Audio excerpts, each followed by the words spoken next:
Tov Boker Tov, Beshem Hashem, Naaseh Benatzliach. On est aujourd'hui le lundi, Kaf Gimel du mois de Tammuz, 23 Tammuz, le 17 du mois de juillet 2017 de l'ère vulgaire. On est aujourd'hui, Bezrat Hashem, dans Nos Sages Racontent. Yitzhak Cohen n'est toujours pas arrivé, chose bizarre en général. Bezrat Hashem, Lenlou, Nishmat, Claudine, B'chamisha Batroyat, Kuka, Alea, Shalom, Zchuta, Tegena, Alenu, Titpalel Ba'adenu, Amen. Kol Mete Yisrael Bichlalam, Sarah Bat Esther, Mishpachat Ben Gozi. Abraham Ben Nissim, Ayakar. David Ben Bouchard, Yosef Eliou Ben Rahma. Oui. Aaron Ben Titsa. Et ton grand-père, comment il s'appelle, Yitzhak? Yitzhak Ben Yaakov. Vous me donnez des noms comme si j'étais au courant, vous êtes marrant, vous. Tu quoi, Yitzhak Ben Yaakov, t'es pas au courant?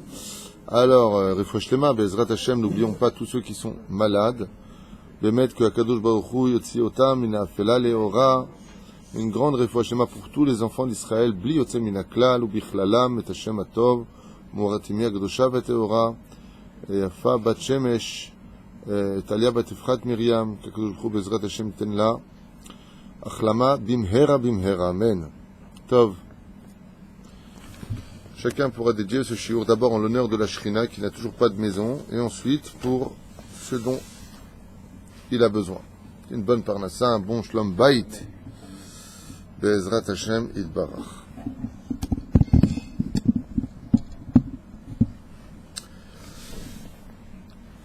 Il y a 2500 ans, 600 ans à peu près, a commencé un khurban terrible dans nos sages racontent.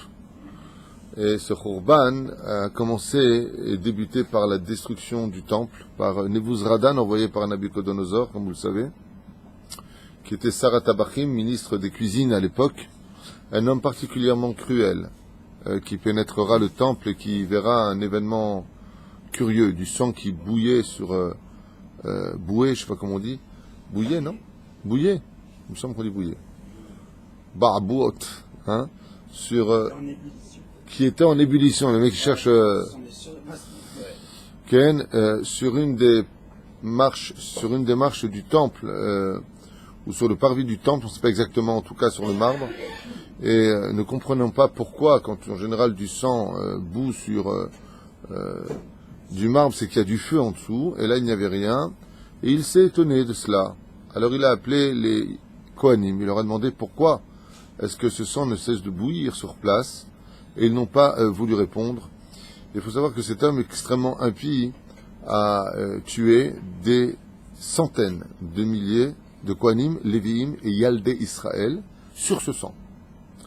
Jusqu'à ce que lui-même, je ne sais pas si vous comprenez ce que je vais vous dire, jusqu'à ce que lui-même, ce Goy Racha, leva les yeux vers le ciel en disant au Dieu d'Israël, mais jusqu'à quand, combien de corps te faudra-t-il, de cadavres te faudra-t-il pour te calmer? Alors, les Kohanim vont lui dire, eh bien c'est très simple, puisque ça ne finissait pas. Ici, c'est le sang de Zecharia, prophète d'Israël. Et Zecharia, à cette époque-là, avait demandé aux enfants d'Israël de prendre conscience de la gravité d'être Mechalel Shabbat. Il y a une Manda Amar qui explique que Zecharia, le prophète d'Israël, avait dit aux enfants d'Israël, arrêtez, faites très attention, Shabbat, ça se garde dans la pensée, la parole et l'action, et au lieu de tenir compte de la parole du prophète, eh bien, lo sham'u bekolo, ils n'ont pas entendu sa voix, et ils lui ont dit, va te faire cuire un œuf, mêle-toi de tes affaires, t'as pas à nous juger, tu n'as pas, et ça s'est fini qu'ils l'ont tué sur place. Ils ont tué le prophète d'Israël sur place dans le parvis du Beth Amikdash. Donc Nebuzradan, malheureusement, a fait couler des flots incommensurables de sang juif sur le sang du prophète d'Israël. Un événement tragique, dramatique, où malheureusement, je ne veux pas dire que ça se perpétue encore aujourd'hui, mais c'est dramatique de voir que aujourd'hui le monde religieux, le monde de la Torah, passe par des couloirs d'indifférence, voire de haine, et que quand les rabbanim, les Gdolé Hador, nous mettent en garde sur le problème de la tsniout, sur le problème du Shabbat, sur le problème de la kashrut, sur le problème de la vie juive de façon générale, on devrait écouter et tenir compte de ce qui est dit, car notre histoire, comme l'avait dit une fois d'ailleurs un très très grand philosophe chinois, c'est comme une lumière qu'on accroche à son dos afin d'éclairer le passage des autres. Confucius était un grand philosophe chinois qui s'était basé entre autres sur les écrits de la Torah. Il a écrit beaucoup de très très belles choses et des choses un peu stupides, ceci étant, mais de très très beaux proverbes, dont un qui a été employé par l'organisation des ratés tunisiens, l'Ort, qui a marqué sur l'effigie de sa porte, je ne sais pas si vous vous rappelez, donne-lui un poisson, il mangera un jour, apprends-lui à pêcher, il mangera toujours. C'est un dicton de Confucius. Oui, c'est de lui. Et donc, tu te rappelles l'Ort? Tu étais à l'Ort? Oui. Moi, j'étais à l'Ort, visiter l'Ort. Même là-bas, j'ai été viré. Mais l'Ort de Saint-Paul, j'étais. Quoi qu'il advienne,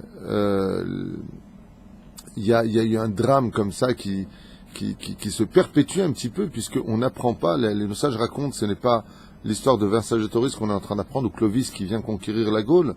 On est en pleine situation de renouvellement de situation. La Torah se répète, et pourquoi est-ce que la Torah se répète? Une fois j'ai posé la question au Rav Zuckerman, que Dieu lui donne une très grande santé à lui et son épouse, Tzeddik Yesod Olam. Il m'a répété un jour, tant que la Torah ne sera pas accomplie, Dieu se répétera. C'est extraordinaire comme réponse, même si c'est simple. Aval, pourquoi est-ce qu'on a besoin de réétudier l'histoire de notre peuple? Bien parce qu'on la perpétue.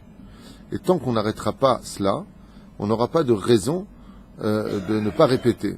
Ceci étant, quand Bezrat Hashem on se sera arrangé et qu'on sera devenu ce que Dieu attend de nous, pour des comptes qui nous dépassent, eh bien vous verrez qu'il n'y aura plus besoin de revenir sur cette histoire, tout simplement parce que ces gens que nous allons étudier maintenant sont des gens qui seront parmi nous, Triat Ametim, résurrection des morts, ils seront là. Donc on ne va pas réétudier quand tu as en face de toi Rabbi Shimon Bar Yochai, ou tu vas voir devant toi le prophète Zechariah, tu vas lui dire, tu sais, quand tu étais dans le parvis, ça sert à rien.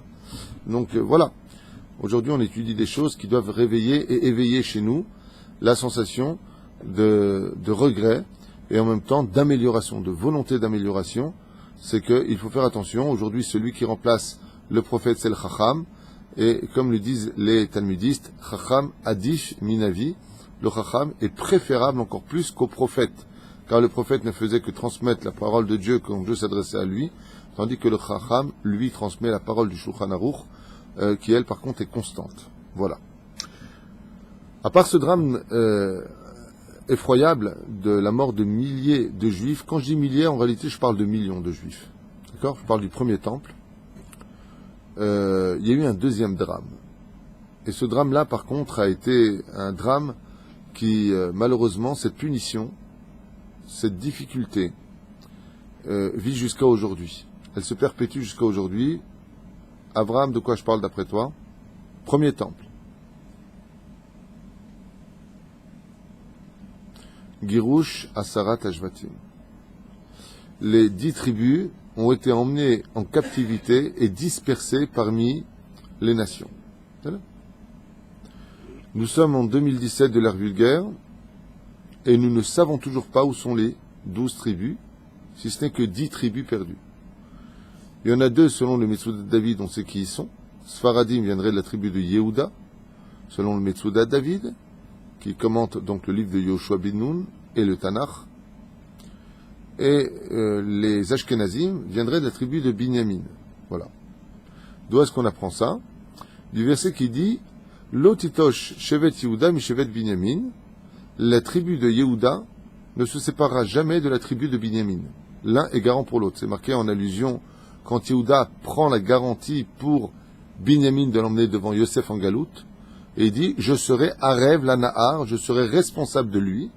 Ce qui fait que, dans la Torah, comme la Torah est un langage éternel, on vient de faire comprendre que ces 2 tribus-là ne seront jamais séparées l'une de l'autre.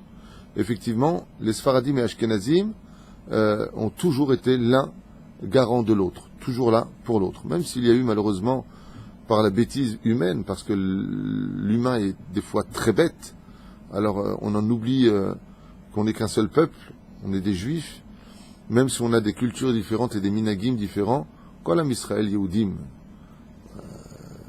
Tunisien qui épouse une Marocaine qui épouse un Algérien, c'est des ch'touillottes. C'est des ch'touillottes. Il y a du bon et du mauvais partout. n'y a pas de notion de ça c'est mieux que ça et ça c'est pire que ça. Même si les Tunisiens, bon, le mec il peut pas s'empêcher de... Bon, on emporte un petit peu quand même, mais bon. La Torah est une rabotaille. Non, c'était une plaisanterie. On va dire d'avoir que les 12 tribus doivent revenir sur la terre d'Israël, puisque l'une des conditions du Rambam dans le 11e chapitre de Melachim, c'est que le Rambam prescrit et dit qu'une des actions que doit faire le Melech HaMashiach, c'est Mekabetz Nitre Israël. Le Rav Ovadia Yosef Zecher Tzadik Vekadosh Ibracha, c'est dur de dire du Rav Ovadia Zecher Tzadik Kadosh Ibracha, il est tellement parmi nous, écrit dans Yabi Omer, à propos des Falachas. On avait parlé au téléphone de ça d'ailleurs. À propos des Falachas, ce sont les Éthiopiens. Donc on avait posé la question au Rav Ovadia Yosef, qu'est-ce qu'on fait? Il y a là-bas en Éthiopie des centaines de milliers de juifs, enfin de noirs de peau, qui se disent être juifs. Et le Rav Ovadia Yosef s'est penché sur la question lui-même. Vous savez que le Rav Ovadia Yosef était Baal Ruach HaKodesh, mais qui n'a pas basé ça sur cela. Et comment on les appelait là-bas en Éthiopie? On appelait ça les Felachas. Et les Felachas vient de la racine qui veut dire Polesh, qui veut dire quoi? Palit. Palit, Falacha, ça veut dire les réfugiés, ceux qui se sont sauvés. Le Rav Ovadia Yosef, après avoir fait son enquête, écrit là-bas, sur 2 pages et demie, de preuves, d'arguments, et de preuves à l'appui, que les Éthiopiens en Eretz Israël sont de la tribu de Dan, et il le prouve. Vekar pasak la halacha. Les Éthiopiens, cette merveilleuse tribu qui est revenue en Israël, eh bien, sont la tribu de Dan, comme ça écrit le Rav Ovadia Yosef, et il le prouve. C'est-à-dire, il prouve par rapport à Dan, qui était placé à telle frontière, qui est parti là-bas, il ramène des preuves. Et il faut savoir qu'il ramène aussi qu'ils ont toujours été Shomer Shabbat, qu'ils faisaient le Shnelechem Apanim, qu'ils faisaient Birkat Kohanim, et que. Voilà. Donc, nous avons déjà récupéré une tribu qui est la tribu de Dan. Nous avons une autre tribu qui, en 2017, a fait son apparition déjà en 1984, à Jérusalem, petit à petit. C'était sur la frontière Indochine. Alors là-bas se trouve aussi une tribu bizarre de... Là, exactement. Alors, il y a un professeur qui travaille pour l'université israélienne qui s'appelle le professeur Eliezer, d'accord? Et lui, il est chargé par le gouvernement de retrouver les 10 tribus perdues. Et c'est lui qui les a trouvées. Et ils sont 3 millions dans cette tribu. Alors là-bas, c'est bizarre parce que je me rappelle que c'est à peu près 3 millions de personnes. Ils lisent au Sefer Torah, ils mettent le talit comme nous, ils font la shrita comme nous, ils allument 2 bougies de Shabbat comme nous, et ce depuis toujours, et ils seraient de la tribu de Ménaché. Alors ils étudient maintenant, enfin moi je les ai connus à une époque au Machon Meir à l'époque, puisque le Machon Meir est en lien comme le Merkaz Arav pour le retour des enfants d'Israël sur la terre d'Israël, donc ils travaillent avec le gouvernement aussi, à l'époque c'était Yitzhak Shamir, qui était au gouvernement, et ils débarquaient dans la section pour Olim Khadashim de la tribu de Ménaché. Ce sont des gens merveilleux. Donc bien entendu, on fait un Giour Chosek, hein, bien entendu, on fait quand même si on pense qu'ils sont une tribu, on leur fait le mikvé, comme pour les Éthiopiens, et on leur fait un Giour, c'est-à-dire on les convertit, mais très rapidement, juste pour, on sait jamais, voilà. Dans le cas où sa mère n'était pas juive, qu'on n'ait pas des faux juifs. Mais c'est vraiment des très très belles enquêtes qui sont faites. Et là, on vient encore de trouver une autre tribu en Afrique qui pratique toutes les mitzvot de la Torah. Mais le problème, c'est qu'il n'y en a pas un seul d'entre eux qui sait pourquoi ils le font. Car les femmes, elles mettent le kissouille, elles font en pleine Afrique. Hein, elles disent voilà les lumières de la création du monde. À leur façon à eux, il y a quelque chose d'incroyable qui se passe aujourd'hui. Il y a un retour des enfants d'Israël sur la terre d'Israël. Et c'est ce qu'on est en train de vivre, un événement unique en Eretz Israël. Vous vous rendez pas compte. C'est pas le sujet que je veux développer, mais j'insiste tellement pour cela, comme je l'ai dit hier à cette merveilleuse famille, d'ailleurs pour qui on dédie ce chiour, David Ben Shlomo Ben Arosh. J'étais chez la famille, chez Vanessa et Moshe Cohen hier à Ranana, que Dieu leur donne vraiment beaucoup de bonheur, une grande parnassa et tout ce qu'ils désiraient, un Ben Zachar Hashana, un beau bébé si Dieu veut cette année. Eh bien, on se rend pas compte de la chance qu'on a de vivre en Israël. Vous vous rendez pas compte. Si même le monde de la Torah se rendait compte de la chance qu'on a de pouvoir étudier la Torah en Israël aujourd'hui, on ne serait pas capable de voir des défauts en Israël. Ad Kedekar. On se rend pas compte. On le vit comme un dû. Bah, je vais en Israël, je vais à Miami, je vais en Israël, je vais au Canada. Chaz vechalila vechaz, d'oser comparer un seul pays au pays d'Israël. Chaz vechalila. Hashem ishmor virachem. On ne se rend pas compte de ce que c'est de marcher en Israël. La Gemara nous dit rien que de marcher en Israël, c'est une preuve que tu es héritier du monde futur. Gemarat Ktubot Kayadoua. Rien que de marcher en Israël. Rabota, vous ne vous rendez pas compte. Quand vous vous levez le matin, réalisez, en ouvrant les yeux, que vous regardez le ciel d'Eret Israël. Alors pensez pas à la banque à Poalim, aux factures qui sont sur le machin. C'est autre chose. Israël nettoie l'homme de ses fautes. On le sait. On le sait. Combien de personnes étaient barrées, sont venues de France, et ils sont tombés malades, et après 1 mois, 6 mois, 10 ans, ils sont partis. Israël nettoie l'homme de ses fautes. Il n'y a pas un livre qui n'en parle pas. Ici, c'est un pays où quand tu quittes ce monde, tu pars comme un tzaddik. Mayesh. Lotov. Heureux l'homme qui paye ses dettes. Astechev bezrat Hashem nilmad, veniske lilmod. On a dit aussi les talibans, c'est-à-dire qui portent le talet. Talibans qui portent... Bah, tu vas pas faire plaisir à certaines personnes qui nous écoutent là. Ils ont dit ça en Afghanistan. Effectivement, j'ai entendu ce que tu as dit, pas une fois et pas 2 fois. Les Talibanais, mais pas tous. Il y a une partie des talibans qui sont d'ailleurs 200 ou 300 000 personnes, qui sont eux-mêmes pourchassés par les autres talibans. Il y a une guerre entre eux, et on les appelle les Talibanais, Talit, parce que ce sont ces gens qui portent justement le Talit et qui pratiquent aussi la Torah. Ils sont certaines de nos coutumes. C'est pas pour rien d'ailleurs que quand quelqu'un est un peu dur dans les mitzvot, on dit c'est un taliban celui-là. Hein? Mais c'est bien. Je pense que le Melech HaMashiach va assez nous surprendre. Il y a aussi beaucoup de Chinois qui, c'est incroyable. Il y a énormément de Chinois qui se mettent à pratiquer le judaïsme, qui ont un éveil à cela. J'ai vu une vidéo qui nous montrait des Chinois prier en Chine. Hein. Je parle pas de pays à côté de la Chine, mais c'est incroyable. Parce on risque d'être réellement surpris à la fin des temps de découvrir que les 12 tribus, parce que le peuple d'Israël, c'est pas que Sfarad Ashkenaz, c'est 12 tribus. C'est-à-dire, il y a par nous 10 autres façons d'être juifs. Voilà ce que cela veut dire, je répète. Hein? Chinois et l'Inde, c'est 2 tribus. Ken. Vous allez être surpris quand le Machar va venir et qui va dire, tiens, d'un coup, imagine, je sais pas quel bled, venez parce que vous êtes la tribu d'un tel, le Machar, lui, saura qui nous sommes. Et je peux vous dire que le peuple d'Israël va se retrouver, waouh!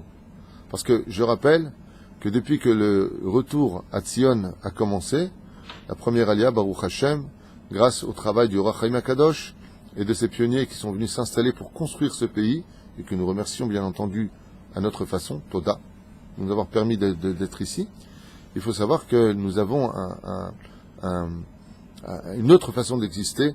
Je pense qu'il s'étend de quitter la notion d'être juif pour devenir hébreu. Voilà. Je rappelle que le premier juif de l'histoire ne s'est pas appelé juif, non, il s'appelait Avraham à Ivri, Avraham l'hébreu, et qu'aujourd'hui le peuple d'Israël redevient Israël, le peuple hébreu. On parle l'hébreu. En général, sachez que la notion de nation n'existe que par rapport à la langue.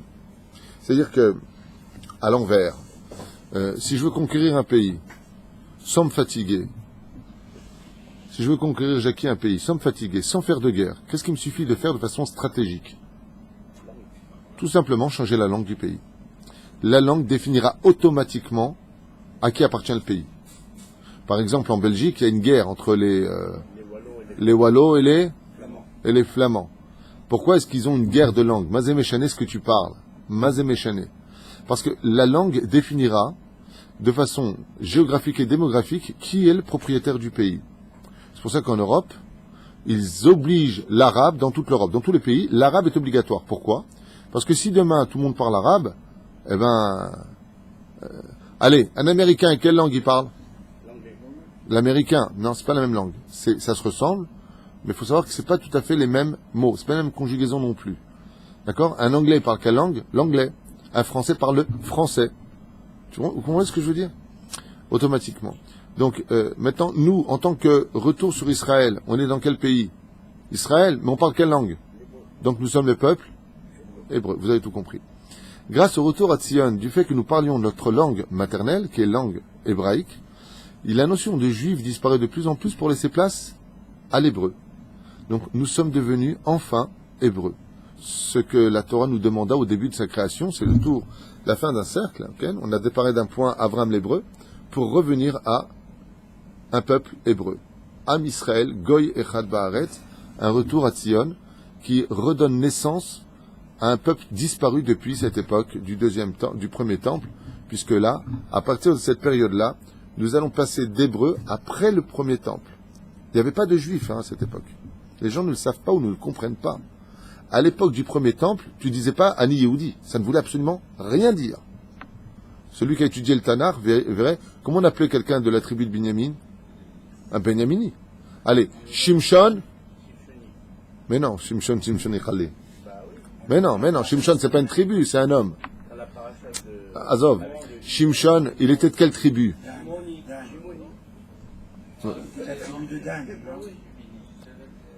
Il était de la tribu de Dan. Shimshon à Danit, c'est marqué dans la Torah, dans le Tanakh. Bidjouk, Nasi Bet Av, la Shimoni, tout comme vous les avez. Ça veut dire que avant, la vraie nature d'Israël, c'est pas d'être juif. La vraie nature d'Israël, c'est que son appartenance appartient les Mishpechotam, les Vet Avotam. Ça veut dire c'est le nom de sa tribu. Ça veut dire, si vous n'avez pas compris ce que je suis en train de dire, un Issachari, un hébreu de la tribu d'Issachar, est encore plus juif qu'un juif, quelque part. Parce que lui, il étudie la Torah toute la journée. Selon le principe de la Torah, c'est l'homme des tentes. Issachar a deux chines. Les Chachamim disent pourquoi on dit Issachar avec deux chines. Issachar, c'est un chine. Pour dire Yesh Sachar. Il a un Sachar sur terre. Pourquoi? Yesh Sachar, c'est l'aide du mot Issachar quand tu l'écris en hébreu. Lama, pour dire que celui qui étudie la Torah, Yesh lo Sachar bonfen mashma'uti betoch Hashem shelo, même dans son propre nom, il a déjà un salaire. Et c'est pour ça que la vraie nature d'Israël, c'est être juif, ce que je veux dire est dur à entendre pour ceux qui n'ont pas étudié un peu le Tanakh, mais dans l'absolu, être juif, c'est une connotation de désespoir, de galoute. Pourquoi? Eh bien parce que nous sommes devenus juifs, parce que la seule tribu qui est restée sur place, comme on le verra plus tard ici, la tribu de Binyamin et de Yehuda, Yehuda étant la royauté de cette époque, on s'est tous mis sous la couronne de Yehuda, et on s'appelle tous Yehudi. Voilà. Donc comme on ne savait plus qui était quoi, même la tribu de Binyamin est rentrée sous l'égide de Yehuda. Et Yehuda, comment tu dis que je suis la tribu de Yehuda? Ani Yehudi. Donc depuis, nous sommes devenus Yehudi. C'est là. Pourquoi? Parce que Yehuda vient du mot Léodot et du Shem Havaya Baruch. De là, tu apprendras de façon allusionnée, de par l'étymologie du mot Yehuda, que le Créateur du monde ne se redévoilera à Israël dans le Beth Amikdash que quand on aura de la reconnaissance, comme elle a dit, Apa Model Hashem, Léa, quand elle a eu son quatrième fils Yehuda, a dit, cette fois je remercierai Dieu. Et c'est pour ça que la nature du juif, c'est de chercher à constamment dire merci au lieu de se plaindre constamment. Kodam kol tagit toda, modé ani kol boker, ze am Israël, lechaim tovim u shalom. Ken. Shimshon, qu'est-ce qu'il a? Pourquoi tout le monde se levait devant Shimshon? Je sais que ça n'a pas de rapport. Émilie, d'abord, Bokertov, pourquoi tout le monde se levait devant Shimshon? D'abord, je n'ai pas lu que tout le monde se levait devant Shimshon, je ne sais pas d'où tu sors ça, peut-être de Victor Mature, dans le film, avec Lila. Mais en tout cas, je ne sais pas pourquoi tout le monde se levait, mais par contre, je peux t'expliquer pourquoi tout le monde se leverait si tu l'as eu dans un midrash, parce que Shimshon était le juge d'Israël, Shimshon était le Dayan, le Shofet. On est dans Shoftim Yud Gimel, chapitre Yud Gimel, où on parle là-bas de la femme de Manoach, et la naissance de ce nazir exceptionnel, puisqu'il est nazir, mais bétanimo du ventre de sa mère, et Betachles. Pourquoi est-ce? Parce que devant un Talmid Chacham, il faut savoir que Shimshon n'était pas un Am Haaretz, mais c'était un homme de Torah qui connaissait absolument tout la Torah, puisque c'est lui qui jugeait le peuple d'Israël, et devant un Talmid Chacham, on a l'obligation de se lever.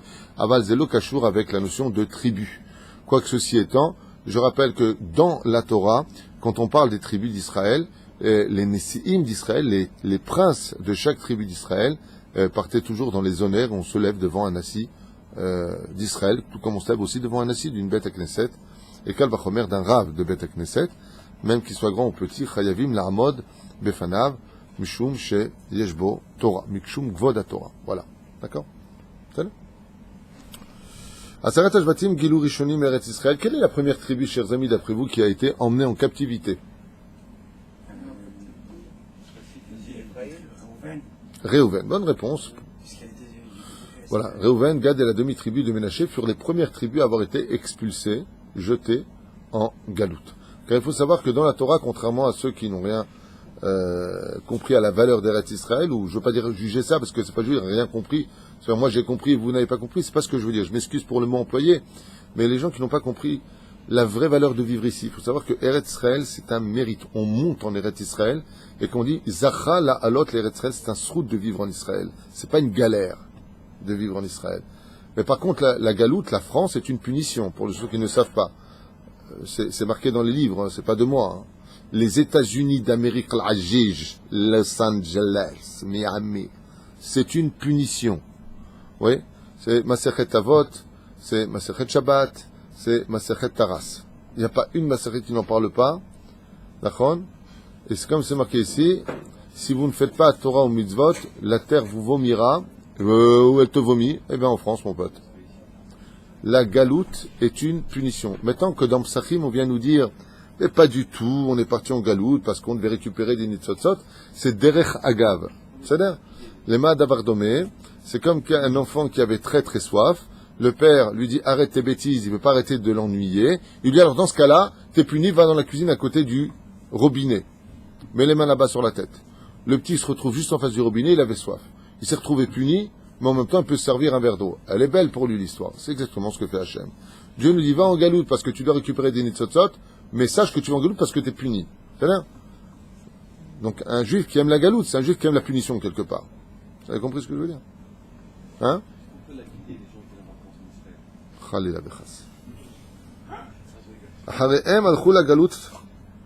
Nirbede Yehuda berosham Yoyachin Amelech, et le roi Yoyachin de la tribu de Yehuda lui-même, après que les 10 tribus soient expulsées, même la tribu de Yehuda en partie a été expulsée avec à sa tête Yoyachin, roi de Yehuda. Au Birushalayim nish'arum bnei Yehuda, Binyamin, Kohanim, Levim, Rosham. Alors qui est resté à Jérusalem à cette période? Le Midrash nous dit Yehuda, Binyamin, les Kohanim et les Levim. Les Levim, c'est aussi une tribu. Kohanim, c'est un titre. C'est là. Tzidkiyahu Dodo, Shel Yoyachin, l'oncle de Yoyachin, Tzidkiyahu, Shevrat Netzach imlichoto al Sherei Israël, comme on sait que Nabucodonosor avait nommé comme roi d'Israël Tzidkiyahu, vous vous rappelez? C'est là. Le Meshech Shanim Mispar Chayun Sharim Beretz Israël, pour être donc le souverain sur le peu qui restait en Eretz Israël.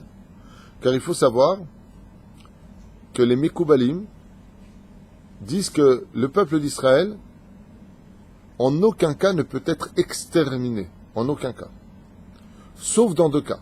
Il y a 2 seuls cas où, Chas Veshalom, le peuple d'Israël, et ça n'arrivera jamais, bien entendu, puisque c'est une promesse d'Hachem, donc n'ayons pas peur, mais juste à le savoir.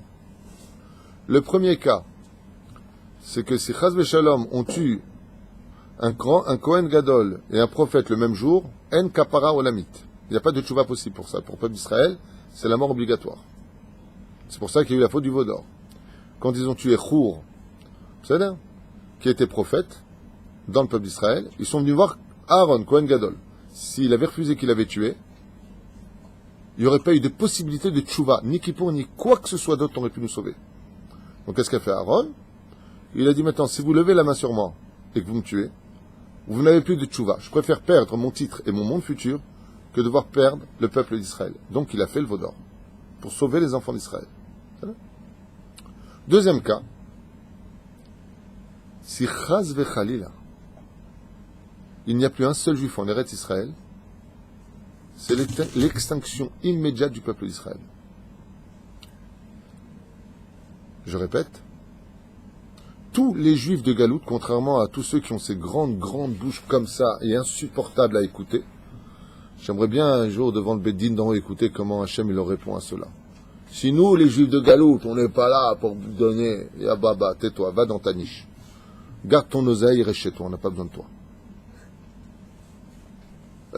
C'est Israël qui te donne du mérite, comme le dit le Chida Akadosh. Donner de l'argent pour vivre en Israël n'est pas une tzedaka, mais une obligation, a dit le Chida Rabbi Yahya Haim Yosef David Azoulay. Chida Akadosh, il dit En din tzedaka le'achzik belomde Torah be'Israël. C'est chova, l'obligation. C'est pas un digne de tzedaka. C'est grâce aux Juifs d'Israël que vivent les Juifs de Galoute. Mais le Yetzira est tellement tortué, tellement fort, Comme ces petits gugus là-bas du congrès juif américain, là, les gugus, là, comment on appelle ça, là. Ceux qui ont ordonné que les réformistes ils viennent prier. Attention, hein!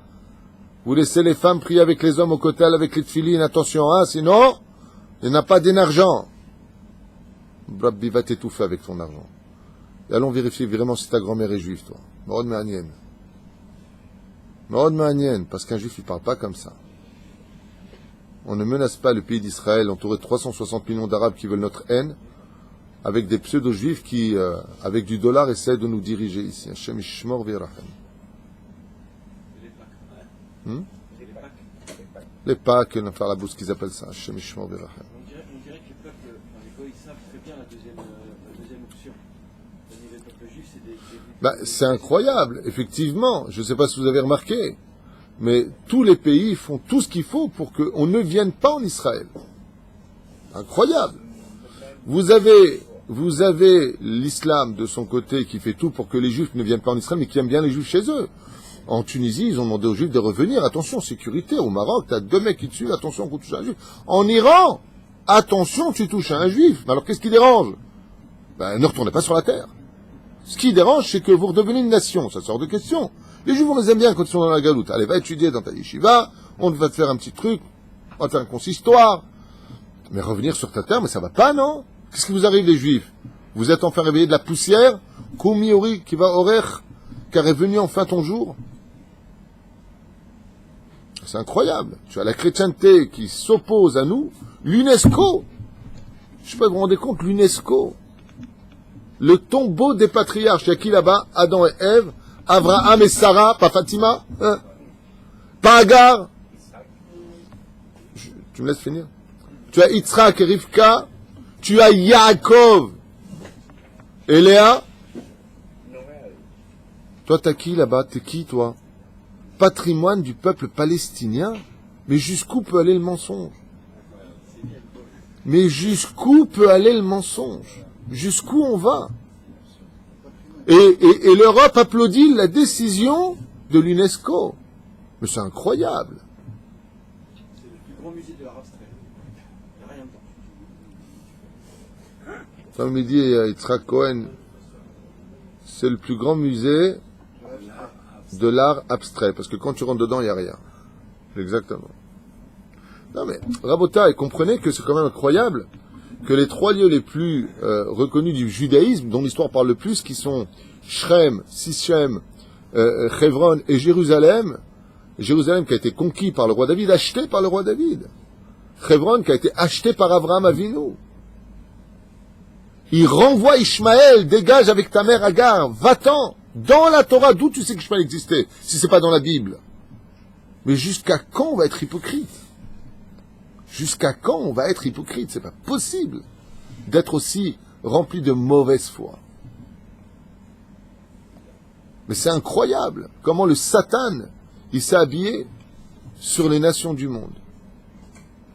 Les chrétiens ne veulent pas qu'on monte en Israël, enfin, à part quelques sectes qui sont évangélistes messianiques, qui viendront même nous aider financièrement à monter en Israël, parce que pour eux, ils savent que le regroupement des Juifs en Israël rapportera pour eux leur Messie à eux, donc il est interdit de prendre leur argent à eux, comme l'a enseigné le Rav Ovadia Yosef, Assur la Kachat Mikaspam. Ok? T'as les musulmans qui s'opposent, mais complètement à notre alia, attention, et par millions, hein, l'Europe par millions, avec un peuple palestinien, mais qu'est-ce que j'aimerais avoir une émission télévisée avec des historiens arabes, mais j'aimerais bien qu'on me dise d'où vient le peuple palestinien. Mais montrez-moi les rois palestiniens, rappelez-moi les présidents palestiniens. J'aimerais bien qu'on vienne me donner une leçon en me disant, mais je vais t'expliquer d'où on vient, mais j'aimerais bien l'entendre. Montre-moi d'où ça vient, montre-moi ton livre d'histoire. Moi, j'ai tout ça qui parle de notre histoire en tant que juif. vous avez qui parle à part Suleiman le Magnifique qui est venu dans la guerre avec Godefroy de Bouillon, je parle des années 1100, je t'en supplie, mais d'où tu sors le peuple palestinien? Rappelle-moi, en 1850, il y avait qui? Est-ce qu'en 1948, on a enlevé un drapeau palestinien pour planter le nôtre? Vous avez été créé de toutes pièces par les Anglais. Premier président palestinien, Arafat. Yasser Arafat, Marchemo Vezichro, né en Égypte, vécu en Tunisie, imposteur recherché par le FBI, la CIA, comme étant l'ennemi numéro 1. Mais de quoi on parle? Subventionné à l'époque par la Libye. Voilà aussi, je ne vais même pas en parler, on n'a pas de temps à perdre. Mais de quoi on parle? La Jordanie, mais de quoi on parle? Je rêve. Vous n'avez pas étudié l'histoire. Tu me parles de l'histoire de France, elle est riche. Tu me parles des 320 ans de l'existence des États-Unis d'Amérique créés par les Irlandais et le pot pourri, c'est-à-dire que après on a fait venir les Africains qui sont venus, les Afro-Américains. Il y a une histoire, il y a des traces quand même. Mais là, de qui on parle? J'aimerais, s'il vous plaît, que quelqu'un m'écrive sans m'insulter, s'il veut construire. Moi, j'insulte personne. Je dis simplement que ce que je dis, j'ai des preuves. J'ai ouvert un jour l'histoire de la Palestine, j'ai trouvé des feuilles blanches. C'est de l'art abstrait. J'aimerais réellement qu'on me dise de quoi est-ce qu'on parle. Alors que moi, j'ai vécu par contre à l'époque, ça fait 30 ans que je suis en Israël, j'avais plein de copains de la bande de Gaza à l'époque où c'était tenu par le Fatah et non pas par le Hamas, qui me disaient ouvertement, eux-mêmes, mais pas du tout. Moi, je viens de Syrie, moi, je viens d'Égypte, il n'y a pas de peuple palestinien.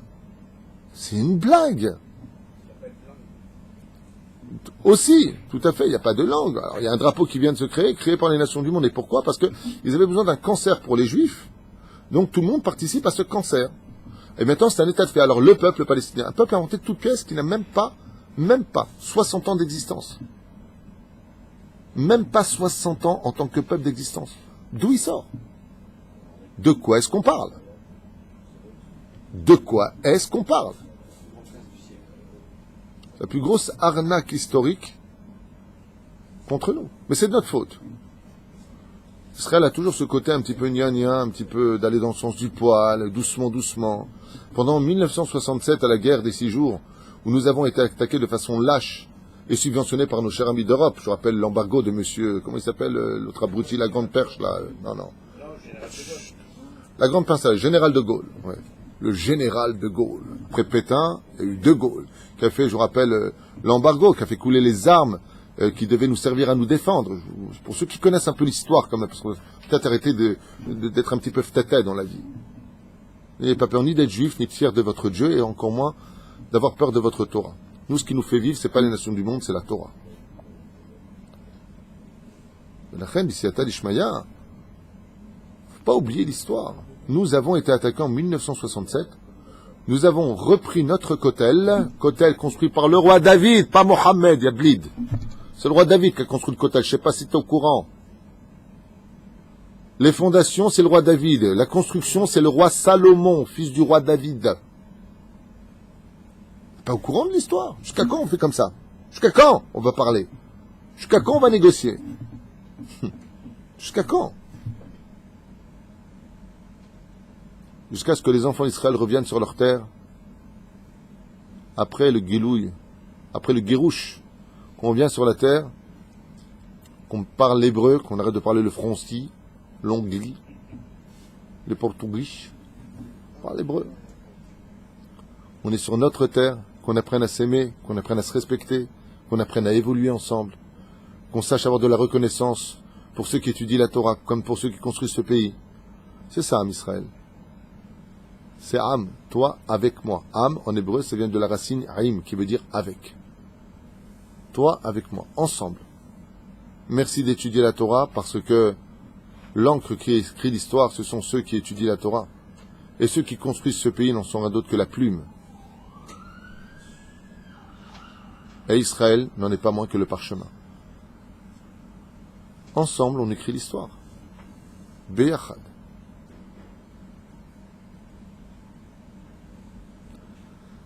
Aïe, aïe, aïe. Quand j'étais petit en France, on me disait, chaque juif retourne dans ton pays. Je savais même pas que j'avais un pays quand j'étais petit, moi. Mais les Arabes, ils le savaient. Hein. Sale juif, retourne dans ton pays. C'est un truc de fou. Truc de fou. Eux, ils savent ce que nous, on ne sait pas. Alors, t'as les chrétiens qui s'opposent à ce qu'on vienne, t'as les musulmans qui s'opposent à ce qu'on vienne, et t'as même des rabbinim qui s'opposent à ce qu'on vienne. Sans juger. Ben, c'est un état de fait. Des rabbinim, attention, montez pas en Israël. Ben, on se prépare à monter en Israël, faut faire attention, c'est pas évident. J'ai jamais dit qu'il fallait monter comme ça, comme un aveugle. Mais il faut s'orienter à vivre la Géoula. La Géoula, elle passera pas aux États-Unis. La Géoula ne se passera pas au Canada. et la Géoula ne se passera pas à Los Angeles. C'est pas là-bas que ça se passe. C'est ici. C'est donc curieux qu'on prie Hachem. C'est quelque chose que je comprendrai jamais, ça. On prie Hachem et on s'éloigne le plus possible pour prier vers Jérusalem. Tu vois ce que je veux dire? Si tu veux me parler, tu vas au bout de la pièce ou tu te rapproches? Non, dites-moi si je suis bête ou je suis pas bête, je sais pas. Ouais? Si tu veux me parler, Gérard, tu vas aller de l'autre côté de la rue ou tu te rapproches de moi? Par WhatsApp. Tu connais la blague à propos de WhatsApp. Si tu veux parler à Dieu, prie. Si tu veux voir Dieu, envoie-lui un message en voiture. Shalom b'shalva adama natna et tivula b'shefa anashim avdu et admatam v'raou bracha ba'amalam.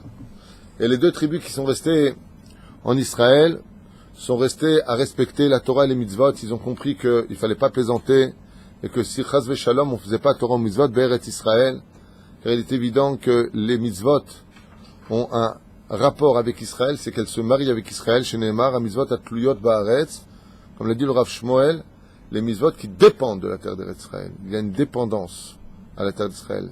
Qui dépend de la terre d'Israël? Le peuple d'Israël. Parce que sinon, on ne peut pas être un peuple si on n'a pas de terre. Pour ceux qui ne sont pas au courant, on ne sait jamais. Les gens qui ne sont pas au courant, tu vas pas Israël. Non, je t'explique. Un peuple qui n'a pas de terre, c'est plus un peuple. Donc quand tu dis Am Israël, c'est que tu as une terre. Donc qu'est-ce qui te donne l'identité d'être un peuple? Ta terre. Heureusement qu'on a la terre. Voilà.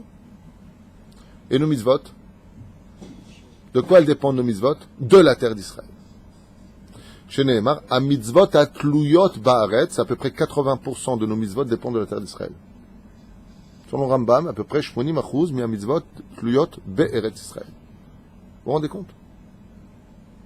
Donc espérons que Be'ezrat Hashem tabach shemolahad, que pour ce Tisha B'Av qui arrive, si Dieu veut, on ait un grand kibbutz galuyot et qu'on réalise avant de demander le Beth Amikdash. Il y aura le Beth Amikdash, ne vous inquiétez pas, c'est des plans divins, Beïta, Be'achishena, comme dit la Gemara dans Sanhedrin.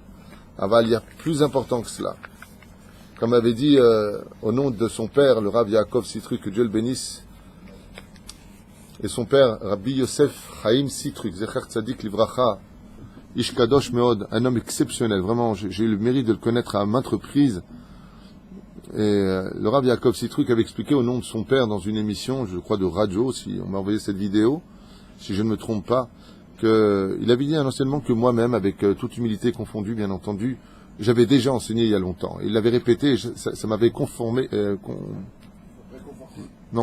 pardon. Et on n'est pas chez Maître Capello, là, vous arrêtez de me saouler avec vos mots à 2 francs, en plus vous vous trompez quand vous parlez. Alors, qu'est-ce que c'est ça? Conforté parce que il y a 2 sortes de Mashiach. Moi j'ai même dit il y avait 3 sortes de Mashiach. À part le Mashiach ben David, Mashiach ben Yosef, il y a le Mashiach de soi-même. Il y a le Mashiach qu'on va créer soi-même, le Mashiach qui est en nous. Parce que le Mashiach c'est l'entité de tout un peuple. Comme Moshe par exemple, qui est chaque juif, nous sommes tous une étincelle de Moshe Rabbeinu, il faut le savoir. Et bien de la même façon, nous sommes tous une entité d'un Mashiach qui est à l'intérieur de nous, Imanani, Mili. Si je ne suis pas pour moi qui le sera, parce que le Rav Yosef Sitruk avait dit à son fils à maintes reprises, je serai debout quand viendra le Melech HaMashiach, et il est parti de ce monde, il n'était pas là. Mais de quel Mashiach il parlait, il ne l'avait pas dit. Il y a un Mashiach qui est en nous, et pourquoi je vous dis ça? Pour vous dire que le Mashiach ne se fâchera pas si on débarque en Israël pour lui faire un beau pays. Il ne va pas dire, ouais, vous êtes venu avant moi, c'est pas bien ce que vous avez fait. Vous inquiétez pas, il sera très content, à l'image de quelqu'un qui a du savoir-vivre. Quand on reçoit quelqu'un à la maison, d'abord on prépare sa chambre, on prépare son assiette, on prépare son plat, et après on lui dit Baruch Haba. Et il y en a d'autres qui préfèrent dire non, moi je sais pas mettre les tables, je sais pas préparer le lit. D'abord il vient, et quand il sera là, on lui préparera tout. En général, quand tu fais ça à une personne, tu dis ben tiens, rajoute, tiens, il y a Moshe, ben, rajoute un plat. Qu'est-ce qu'il va penser Moshe? Ben vous m'attendiez pas en fin de compte. La vraie façon de prouver qu'on attend le Melech HaMashiach, c'est de venir sur le terrain lui préparer son trône. Kol Tuv.